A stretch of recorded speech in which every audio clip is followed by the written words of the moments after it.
Hi guys, 18 Dapper here and welcome to this rather large game in League 2. Could be pivotal for both of our seasons. It's Doncaster Rovers versus Bradford City. Let's get the video started.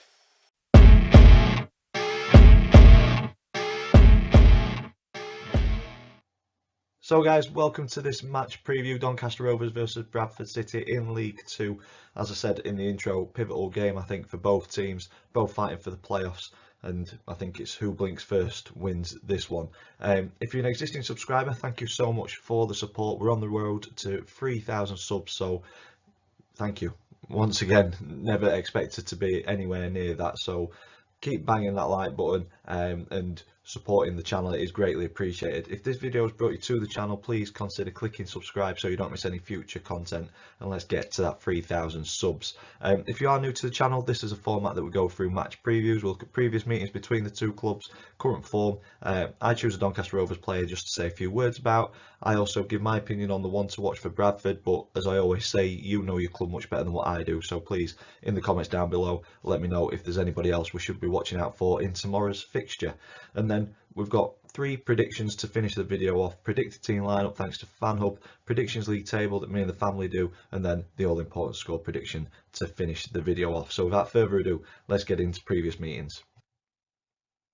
Donny and Bradford have faced off a total of 86 times in our history. Rovers coming out on top on 28 of those games, Bradford winning 33, and then we've shared the spoils on 25, so fairly even.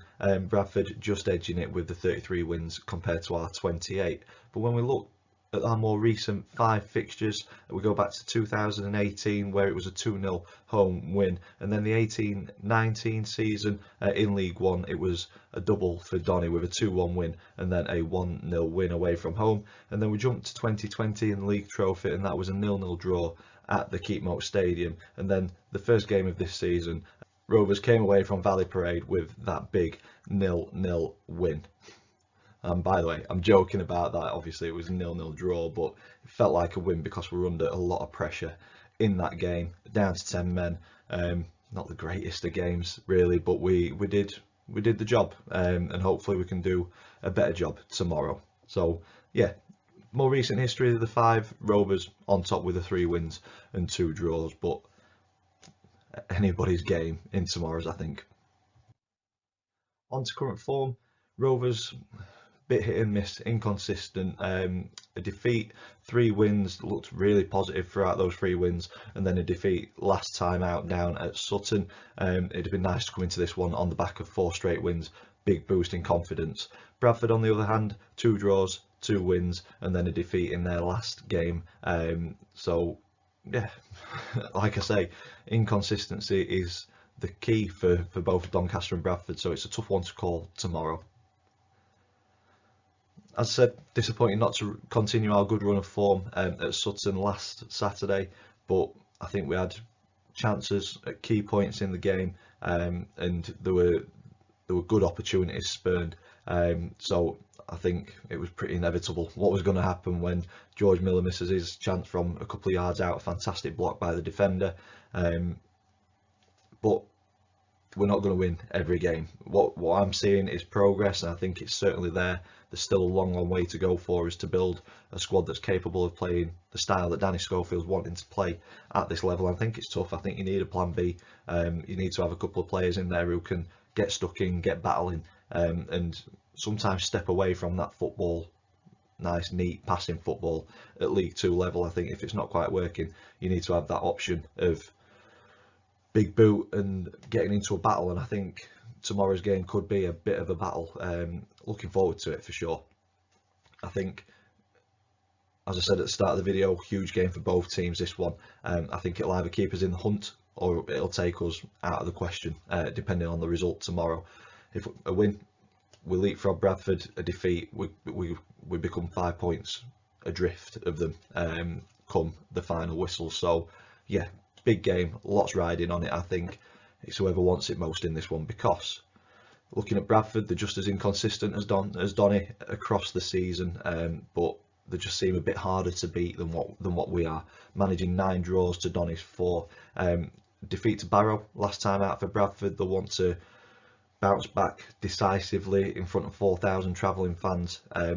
but that defeat was their first in 5 games. Draws against Wimbledon, Stockport, and Mansfield, and good wins against Stevenage and Tranmere. It just shows that they've got the ability and quality within the squad to do damage at this level, and it leaves them sitting just 1 point outside of the top 7.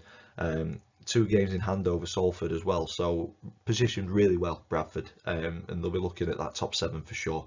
Bradford, they'll know what to expect with Doncaster because Clayton moved over in January. He knows the squad, he knows the manager, so I think Rovers need to have something up our sleeve to mix it up a little bit, because Clayton will have given them the lowdown on each and every player, more than likely. As the captain, he'll have had quite a lot of interaction with management and playing staff. So yeah, it's they've got the upper hand on that one, I think. But hopefully we do our jobs, and we want it more on the day, because I think that is going to be the key. I think it's going to be a tight game, but whoever wants it more on the day, I think, will come out on top in this one. Moving on to player profile for this video, I've gone with George Miller, 24 years old, centre forward for the Rovers, and he's Donny's top scorer this season with 11 goals across all competitions. He's also popped up with 5 assists as well, so I think it's a decent season, in my opinion. I think he just needs to polish up a little bit in front of goal to get to that next level. There's been so many opportunities where you put your house on him scoring, and he either holds on to it a little bit too long and a defender gets in there, or he just fluffs his lines a little bit. But hopefully a goal tomorrow will boost his confidence, and we'll see the floodgates open for a little bit again. I think his last goal was November against Grimsby. I might be wrong. In the comments down below, let me know.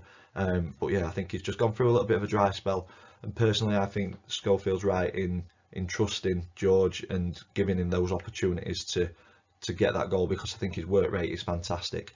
I just hope he gets a goal to reward that work rate in tomorrow's fixture. Moving on to the opponents, one to watch. As I said at the start of the video, you know your club much better than what I do, so if there's somebody else that we should be watching out for, get them in the comments down below. I enjoy learning about every club that we face, so yeah, education is great. But I'm going with probably the obvious option for Bradford. I'm going with Andy Cook for the one to watch. 32 years old, centre forward. He's a big guy. He enjoys getting into battles with defenders, and 9 times out of 10 he wins those battles. Great in the air. 34 appearances this season. So strong on the ball. 19 goals and 4 assists. He's their goal getter across the whole squad. If you take Andy Cook out, there's only 25 goals contributed from the rest of the squad, so just shows how important Andy's been in Bradford's season with those 19 goals. I wonder where they'd be without him. So yeah, hopefully our defence can tie him down and prevent anything going anywhere near him, because I think if he gets half a sniff at goal, is the opposite to George Miller, where he just knows where the net is and it's instinctive, whereas George, like I said, just needs to polish up a little bit. So my worry for tomorrow's fixture is Andy Cook. Let's keep him quiet, and we've got a good chance of coming away with something, maybe all 3. Onto the predicted team lineup. So this is thanks to FanHub. You'll see that I am wearing the away kit, which was released a couple of weeks ago. So this is something that you can earn from supporting your club on FanHub. So I recommend downloading the app, check it out, see what it's all about. I use it mainly for the predicted team lineup, and this is the one that I'm going with for tomorrow's fixture. Unchanged. I think had one of those opportunities gone in at Sutton, I think we'd have gone on to win the game. So I think Danny will probably stick with what he's got, which would be Mitchell in goal, a back 3 of Oluwu, Nelson and Tommy Rowe. James Brown on the right, James Maxwell on the left, with midfield 2 of Ben Close and Charlie Lakin. Molyneux and Hurst on the wings supporting George Miller. Biggins is just coming back. I think he'll be on the bench again. Not sure about Anderson, but I'm not a fan of Tommy Rowe at centre back, but I think he's the best that we've got for that position at the minute. So that's the predicted team lineup that I'm going with. Let's hope it's something like that, so I can get some more rewards on FanHub, and hopefully it's a lineup that can get us something in tomorrow's fixture. So now onto the predictions league table. If you're new to this, if we get the prediction spot on, we get 3 points. If we get the outcome right but not the result, we get 1 point. If we get it completely wrong, we get no points. And Saturday, I think I went with a draw, Chris and Max went with wins, and Dad went with a defeat, but he didn't get the scoreline right, so he only gains 1 point. No change in the positions. Chris and Max joint first. They are battling it out up there. Dad pulled 1 point away from me in third, and then I'm rock bottom. Double figures though, we'll take that, in fourth on 11 points. And that takes me on to the all-important score prediction for this one. I've said it a number of times throughout the video. I think it's going to be a tight game.